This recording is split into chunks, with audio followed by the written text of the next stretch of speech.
श्रीमद् भागवत महापुराणम अध्याय 24. स्कंद 4. ऋतूची वंशपरंपरा आणि प्रचेतांना भगवान रुद्राचा उपदेश. मैत्रेय म्हणतात, ऋतूच्या नंतर त्यांचा पुत्र परमयशस्वी विजिताश्व सम्राट झाला. त्याला आपल्या लहान भावाबद्दल प्रेम होते, म्हणून त्याने चौघांना एकेका दिशेचे राज्य दिले. त्याने हयक्षाला पूर्व, धूम्रकेशाला दक्षिण, रुकाला पश्चिम आणि द्रविणाला उत्तर दिशेचे राज्य दिले. त्याने इंद्रापासून अंतर्धान होण्याची शक्ती प्राप्त करून घेतली होती, म्हणून त्याला अंतर्धान असेही म्हणतात. त्याच्या पत्नीचे नाव शिखंडिनी होते. तिच्यापासून त्याला 3 पुत्र झाले. त्यांची नावे पावक, पवमान आणि सुची अशी होती. पूर्वी वसिष्ठांनी शाप दिल्यामुळे वरील नावाच्या अग्नीचं त्याच्या रूपात जन्म घेतला होता. पुढे योग मार्गाने हे पुन्हा अग्निरूप झाले. नवस्वती नावाच्या पत्नीपासून अंतर्धानाला हवीरधान नावाचा एक पुत्र झाला. इंद्राने पित्याच्या अश्वमेघ यज्ञातील घोडा पळवून नेला. हे करूनही त्याने त्याचा वध केला नाही. राजा अंतर्धान याने कर घेणे, शिक्षा करणे, दंड वसूल करणे ही राजाची कर्तव्ये अत्यंत कठोर आणि दुसऱ्यांना कष्ट देणारी आहेत असे समजून एका दीर्घकाळ चालवणाऱ्या यज्ञाच्या दीक्षेच्या निमित्ताने आपले राज्य सोडून दिले. त्या यज्ञातही त्या आत्मज्योती राजाने पूर्णपुरुष परमात्म्याची आराधना करून स्थिर समाधानाने भगवंताचा दिव्य लोक प्राप्त करून घेतला. हे विदुरा, हविधान याची पत्नी हविधानी हिने बहिर्षद, गय, शुक्ल, कृष्ण, सत्य आणि जितव्रत नावाच्या 6 पुत्रांना जन्म दिला. कुरुश्रेष्ठ विदुरा, यामध्ये हविधानाचा मुलगा महाभाग बहिर्षद यज्ञादी कर्मकांड आणि योगाभ्यासात प्रवीण होता. त्याने प्रजापतीचा अधिकार प्राप्त करून घेतला. त्याने एका ठिकाणानंतर दुसऱ्या ठिकाणी असे पाठोपाठ इतके यज्ञ केले की ही सर्व भूमी पूर्वीकडे टोक करून पसरलेल्या दर्भांनी झाकून गेली. यानंतर तो प्राचीन बहिर नावाने प्रसिद्ध झाला. राजा प्राचीन बहिरने ब्रह्मदेवाच्या आज्ञेनुसार समुद्राशी कन्या शतदुती हिच्याशी विवाह केला होता. सर्वांग सुंदर किशोरी शतदुती सुंदर वस्त्रांकारांनी नटून थटून जेव्हा विवाह मंडपात सप्तपदी घालत होती, तेव्हा स्वतः अग्निदेव सुद्धा शुकीवर जसा मोहित झाला होता तसा तिच्यावर मोहित झाला. नवविवाहिता शतदुतीने आपल्या नपुराच्या झंकारानेच दिशातील देव, असुर, गंधर्व, मुनिसिद्ध, मनुष्य आणि नाग अशा सर्वांना वश करून घेतले. शतदुतीपासून प्राचीन वहिला प्रचेता नावाचे 10 पुत्र झाले. ते सर्वजण धर्मज्ञ आणि एकसारखे नाव आणि आचरण असणारे होते. जेव्हा पित्याने त्यांना संतान उत्पन्न करण्याची आज्ञा केली, तेव्हा त्या सर्वांनी तपश्चर्या करण्यासाठी समुद्रात प्रवेश केला. तेथे 10,000 वर्ष तप करून त्यांनी तपाचे फळ देणाऱ्या श्रीहरीची आराधना केली. घरून तपश्चर्यासाठी जात असताना वाटेत श्री महादेवांनी त्यांना दर्शन देऊन कृपापूर्वक ज्यांचा उपदेश केला होता, त्यांचेच ते एकाग्रपूर्वक ध्यान, जप आणि पूजन करीत राहिले. विदुराने विचारले, ब्राह्मण, वाटेत प्रचेताचा श्री महादेवाच्या बरोबर कोणता वार्तालाप झाला आणि त्याच्यावर प्रसन्न होऊन भगवान शंकरांनी त्यांना जो उपदेश केला तो अर्थपूर्ण उपदेश आपण मला सांगावा. ब्रह्मशा शंकराच्या बरोबर भेट होणे देहधाऱ्यांना अतिशय कठीण आहे. इतरांचे कशाला, मुनींजन सुद्धा सर्व प्रकारची आसक्ती सोडून स्वतःला प्रिय असणाऱ्या त्यांची प्राप्ती करून घेण्यासाठी त्यांचे निरंतर ध्यान करतात, परंतु त्यांनाही ते प्राप्त होत नाही.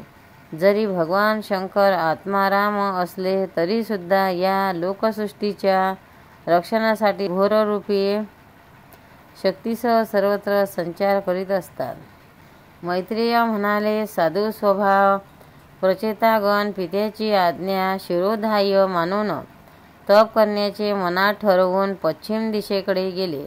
चालता चालता त्यांनी समुद्राप्रमाणे विशाल असे एक सरोवर पाहिले. हे महापुरुषाच्या चित्ताप्रमाणे अतिशय स्वच्छ होते आणि त्यात राहणारे मासे इत्यादी जीवसुद्धा प्रसन्न दिसत होते.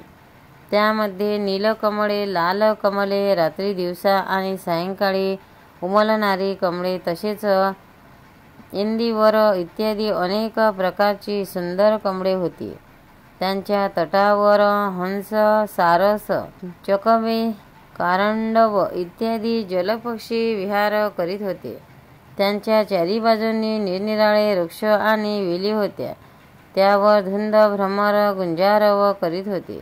त्यांच्या मधुर आवाजाने आनंदित होऊन जणू त्यांच्या अंगावर रोमांच आले होते. कमळकोशाचे परागपुंज वायूच्या हालचालीने चारी बाजूंना उडत होते. तिथे मृदंग, पखवाज इत्यादी वाद्यासह अनेक दिव्य रागिनी गायनाचा मधुर ध्वनी ऐकून त्या राजकुमारांना अतिशय आश्चर्य वाटले. इतक्यात त्यांनी असे पाहिले की देवादिदेव भगवान शंकर आपल्या गणासह त्या सरोवराच्या बाहेर येत आहेत. त्यांचे शरीर तापलेल्या सुवर्ण राशीप्रमाणे कांतिमान आहे. कंठ निळा असून 3 नेत्र आहेत. ते भक्तांवर अनुग्रह करण्याशी उत्सुक आहेत. देवासह अनेक गंधर्व त्यांचे सुयश गात आहेत. त्यांना पाहून प्रचेतांना मोठे आश्चर्य वाटले आणि त्यांनी शंकराच्या चरणांना नमस्कार केला. तेव्हा शरणागताचे भय हरण करणारे धर्मवत्सल भगवान शंकर आपल्या दर्शनाने आनंदित झालेल्या त्या धर्मज्ञ आणि शीलसंपन्न राजकुमारावर प्रसन्न होऊन त्यांना म्हणाले. श्री महादेव म्हणाले, तुम्ही राजा प्रचेत बहीचा पुत्र आहात. तुमचे कल्याण असो. तुम्ही जे काही करू इच्छिता ते मला माहीत आहे. तुमच्यावर कृपा करण्यासाठीच मी तुम्हाला दर्शन दिले आहे. जी व्यक्ती अव्यक्त प्रकृती आणि जीव संशक पुरुष या दोन्हीचे नियामक भगवान वासुदेव यांना शरण जाते ती मला अत्यंत प्रिय आहे. आपल्या वर्णाश्रय धर्माचे चांगल्या प्रकारे पालन करणारा पुरुष 100 जन्मानंतर ब्रह्मपदाला प्राप्त होतो. यापेक्षाही अधिक पुण्य झाल्यावर तो मला प्रसन्न होतो. परंतु जो भगवंताचा अनन्य भक्त आहे तो मृत्यूनंतर सरळ भगवान विष्णूच्या त्या सर्व प्रपंचातील परमपदाला प्राप्त होतो, जेथे मी आणि इतर देव आपला अधिकार संपवल्यानंतर प्राप्त होतात. तुम्ही भगवत असल्या कारणाने मला भगवंता इतकेच प्रिय आहात. त्याचप्रमाणे भगवंताच्या भक्तांना सुद्धा माझ्यापेक्षा अधिक प्रिय कोणी असत नाही. आता मी तुम्हाला एक अतिशय पवित्र, मंगलकारक आणि कल्याणकारक स्तोत्र सांगतो. याचा तुम्ही शुद्ध भावनेने जप करा.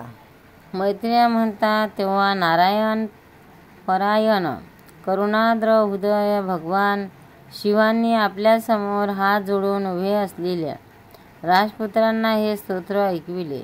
भगवान रुद्र म्हणाले, भगवान आपला उत्कर्ष उच्च कोटीच्या आत्मज्ञानांना निजानंदाला लाभ व्हावा यासाठी आहे. त्याने माझे सुद्धा कल्याण हो. आपण नेहमी आपल्या निततिशय परमानंद स्वरूपातच स्थिर असता. अशा सर्वात्मक आत्मस्वरूप आपल्याला नमस्कार असो. आपण पद्मनाभ अर्थात सर्व लोकांचे आदिकारण आहात. सूक्ष्मभूते आणि इतर इंद्रियांचे नियंता, शांत, अविकारी आणि स्वयंप्रकाश वासुदेव अर्थात चिंताने अधिष्ठा आहात. आपणास नमस्कार असो. आपणास अव्यक्त, अनंत आणि मुखाग्रीच्या द्वारा संपूर्ण लोकांचा संहार करणारे अहंकाराचे अधिष्ठाता संकर्षण आहात. तसेच जगाचे उत्कृष्ट ज्ञानाचे उगमस्थान असणाऱ्या बुद्धीचे अधिष्ठाता प्रद्युम्न आहात. आपणास नमस्कार असो. आपणास इंद्रियाचे स्वामी मनस्तत्वाचे अधिष्ठाता अनिरुद्ध आहात. आपण आपल्या तेजाने जग व्यापणारे सूर्यदेव आहात. आपण पूर्ण असल्यामुळे आपणास वृद्धी किंवा क्षय नाही. आपणास नमस्कार असो. आपण स्वर्ग आणि मोक्षाचे द्वार तसेच निरंतर पवित्र हृदयात राहणारे आहात. आपण सुवर्णरूप वीर्याने युक्त आणि चातुर्होत्र कर्माचे साधन असून त्यांचा विस्तार करणारे अग्निदेव आहात. आपणास नमस्कार असो. पितर आणि देवताचे अन्न सोम आपण आहात. तसेच तिन्ही देवाचे अधिष्ठाता आहात. आपणच सर्व प्राण्यांना तृप्त करणारे जलरूप आहात. आपणच नमस्कार असो. आपण सर्व प्राण्यांचे देह पृथ्वी आणि विराट स्वरूप आहात. तसेच त्रैलोक्याचे रक्षण करणारे मानसिक इंद्रिय विषयक आणि शारीरिक शक्ती स्वरूप वायू आहात. आपणास नमस्कार असो. आपण आपला जो शब्द हा गुण त्याच्या द्वारा सर्व पदार्थाचे ज्ञान करून देणारे व आत बाहेर व्यापून असणारे आकाश आहात. त्याचप्रमाणे अतिशय पुण्याने प्राप्त होणारे परम तेजोमय स्वर्ग वैकुंठादी लोक आपणच आहात. आपणास नमस्कार असो. आपण पितृलोकांची प्राप्ती करून देणारे प्रवृत्ती कर्मरूप आणि देव लोकांच्या प्राप्तीचे साधन निवृत्ती कर्मरूप आहात. तसेच अधर्माचे फलस्वरूप दुःखदायक मृत्यू आपणच आहात. आपणास नमस्कार असो. नाथ आपणच पुराण पुरुष व सांख्य आणि योगाचे अधीश्वर भगवान श्रीकृष्ण आहात. आपण सर्व कामनापूर्तीचे कारण मंत्रमूर्ती आणि महान धर्मस्वरूप आहात. आपली ज्ञानशक्ती कुंठित होणारी नाही. आपण नमस्कार असो. आपणच कर्ता कारण आणि कर्म या तिन्ही शक्तीचे एकमात्र आश्रय आहात. आपणच अहंकाराचे अधिष्ठात्री रुद्र आहात. आपणच ज्ञान आणि क्रियास्वरूप आहात. आपल्यापासूनच परापश्चंती मध्यमा आणि वैखरी या 4 प्रकारच्या वाणींची अभिव्यक्ती होते. आपणास नमस्कार असो. प्रभो आपल्याला आपल्या दर्शनाची अभिलाषा आहे म्हणून आपले भक्तजन त्यांचे पूजन करतात आणि जे आपल्या निजजनांना अत्यंत प्रिय आहेत ते आपले अनुपम रूप आम्हाला दाखवा. आपल्या गुणांनी आपले हे रूप सर्व इंद्रियांना तृप्त करणारे आहे. पावसाळ्यातील मेघाप्रमाणे ते स्थूर शीघ्न श्याम आणि सर्व सौंदर्याचे सार सर्वस्व आहे. सुंदर 4 विशाल हात, अत्यंत मनोहर मुखारविंद, कमल दलाप्रमाणे नेत्र, सुंदर भुवया, डौलदार नाक, मनोमोहक दंतपंक्ती, सुंदर गाल, मनोहर मुखमंडल आणि समान 2 कान यांनी आपले रूप अधिकच सुंदर दिसत आहे. प्रेमपूर्ण मोहक हास्य, कुरडे केस, काळ्या काळ्या कुरड्या केसांच्या वटा, कमलपुष्पांनी केशाप्रमाणे फडफडणारा पितांबर, झगमगणारी कुंडले, चककणारा मुकुट, हातात कुंकण, हात नुपुरे आणि नेखोला इत्यादी अलंकार, तसेच शंख, चक्र, गदा, पद्म, वनमाळा आणि कौस्तुभमणी यामुळे अपूर्व शोभायमान दिसणारे दर्शन आम्हाला द्या. ज्याचे खांदे सिंहाप्रमाणे पुष्ट आहे त्यांच्यावर हार, केयूर आणि कुंडले यांची क्रांती ढगमगत असते. तसेच कौस्तुभमण्याच्या क्रांतीने सुशोभित अशी मान आहे. ज्यांचे श्यामल वक्षस्थळ श्रीवस्त्रचिन्हांनी रूपाने लक्ष्मीचे नित्य निवासस्थान असल्याने सोन्याचे कस अजमावायला कसोटीच्या शोभेवरच मात करीत आहे. ज्यांचे त्रिवलीने सुशोभित पिंपळाच्या यानाप्रमाणे सुटील पोट श्वासोश्वासांमुळे हलवणाऱ्याने अतिशय मनोहर दिसत आहे. ज्यावर गुह्याप्रमाणे गोलाकार जी नाभी आहे ती इतकीच खोल आहे की त्यातून उत्पन्न झालेले हे विघ्न पुन्हा त्यातच लोप पाहू इच्छित आहे. श्यामवर्ण कटिप्रदेशावर पितांबर आणि सुवर्ण मेखला शोभायमान झाली आहे. समान आणि सुंदर पाय, पिंगळ्या, जांघ आणि घोट्यामुळे ज्यांचे शरीर अतिशय सुडौल दिसत आहे. आपल्या चरणाची शोभा शरद ऋतूतील कमलदलांच्या क्रांतीलाही मागे टाकील अशी आहे. त्यांच्या नखातून जो प्रकाश बाहेर पडत आहे तो जीवाच्या अज्ञानांधकार ताबडतोब नाहीसा करतो आणि आपला कृपा करून भक्ताचे भय हरण करणाऱ्या आणि त्यांना आश्रयस्वरूप अशा रूपाचे दर्शन घडवा. जगद्गुरू, आम्हा अज्ञानाने वेढलेल्या प्राण्यांना आपल्या प्राप्तीचा मार्ग सांगणारे आपणच आमचे गुरु आहात. प्रभो, चित्तशुद्धीची इच्छा करणाऱ्या माणसांनी आपल्या या रूपाचे नेहमी ध्यान केले पाहिजे. या रूपाची भक्ती हीच स्वधर्माचे पालन करणाऱ्या पुरुषांना अभय देणारी आहे. स्वर्गाचा राजा इंद्रही आपल्यालाच प्राप्त करू इच्छितो, तसेच आत्मज्ञानाची गतीही आपणच आहात. आपण अभक्त देहधारण्यासाठी अत्यंत दुर्लभ आहात. केवळ भक्तिमान लोकच आपल्याला प्राप्त करून घेऊ शकतात. सत्पुरुषांनाही दुर्लभ अशा अनन्य भक्तीने प्राप्त न होणाऱ्या भगवंतांना प्रसन्न करून घेणारा कोणता भक्त त्यांच्या चरणकमलाशिवाय दुसऱ्या साधनांची अपेक्षा करील. आपल्या अपूर्व उत्साह आणि पराक्रमाने फडफडणाऱ्या भुवयांच्या इशाऱ्याने संपूर्ण विश्वाचा संहार करणारा काळसुद्धा आपल्या चरणांना शरण गेलेल्या प्राण्यांवर आपला अधिकार चालू शकत नाही. भगवंताच्या अशा प्रेमी भक्तांचा अर्धाक्षण जरी सत्संग घडला तरी त्याच्या तुलनेत मी स्वर्ग आणि मोक्षाची पर्वा करत नाही. मग मृत्यूलोकातील तुच्छ भोगाबद्दल काय बोलावे. प्रभो, आपले चरण संपूर्ण पापराशी नष्ट करणारे आहात. ज्यांनी आपली कीर्ती आणि तीर्थ यामध्ये अंतर्बाह्य स्नान करून आपली मानसिक आणि शारीरिक अशी दोन्ही प्रकारची पापे धुवून टाकली आहे, तसेच जे इतरांबद्दल दया, राग, द्वेषविरहित चित्त आणि सरळपणा इत्यादी गुणांनी युक्त आहेत, अशा भक्तजनांचा सत्संग नेहमी आम्हाला मिळावा, एवढीच आमची इच्छा आहे. हीच आपली आम्हावर मोठी कृपा होईल.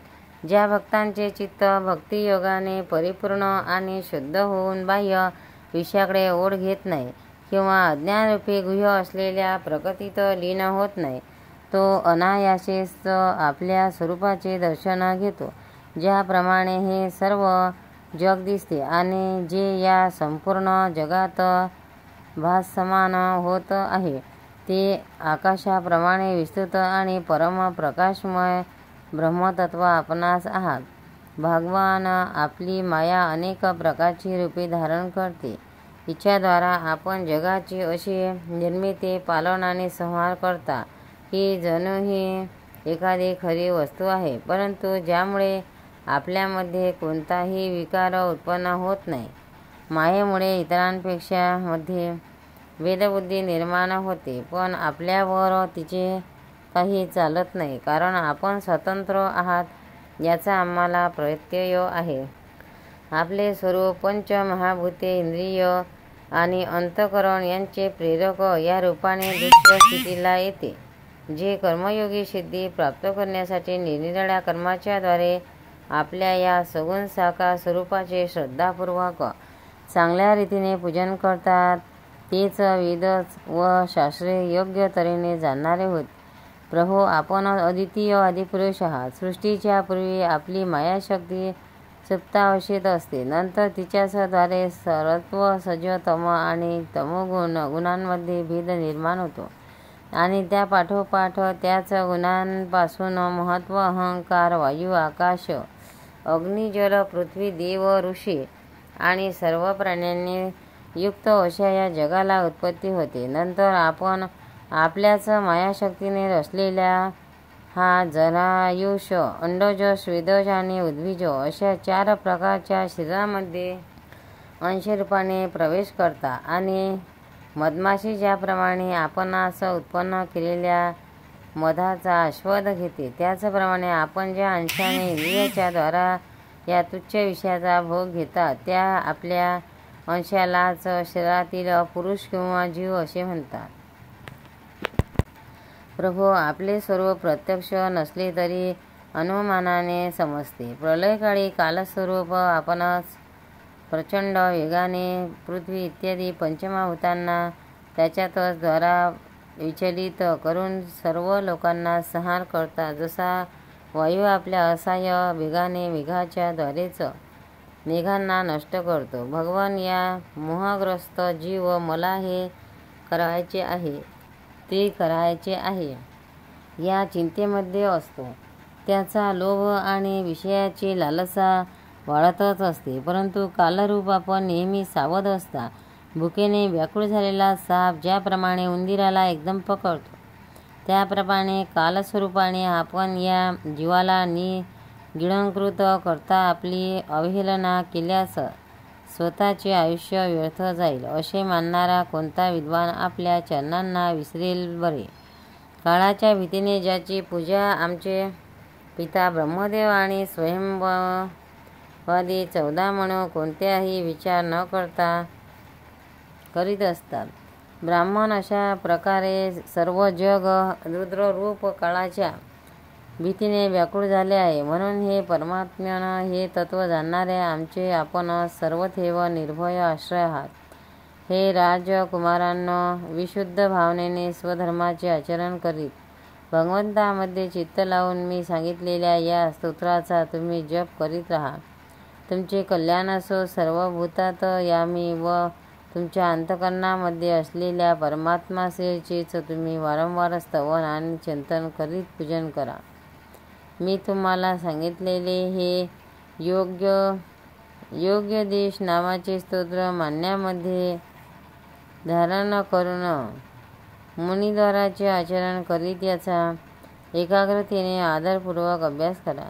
हे स्तोत्र पूर्वी जगद्गुरु विस्तार करून इच्छिणाऱ्या प्रजापतींना पती भगवान ब्रह्मदेवाने प्रजा उत्पन्न करण्याची इच्छा करणाऱ्या आम्हा भृगू वगैरे पुत्रांना ऐकविले होते.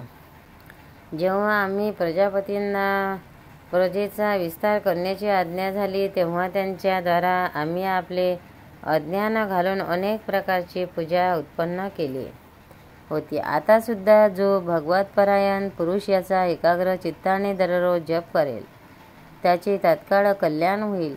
या लोकी सर्व प्रकारच्या कल्याण साधनामध्ये मोक्षदायक ज्ञानच सर्वश्रेष्ठ आहे. ज्ञान नौकेत बसलेल्या पुरुष अनायासेच हा दुस्तर्भ संसार सागर पार करून जातो.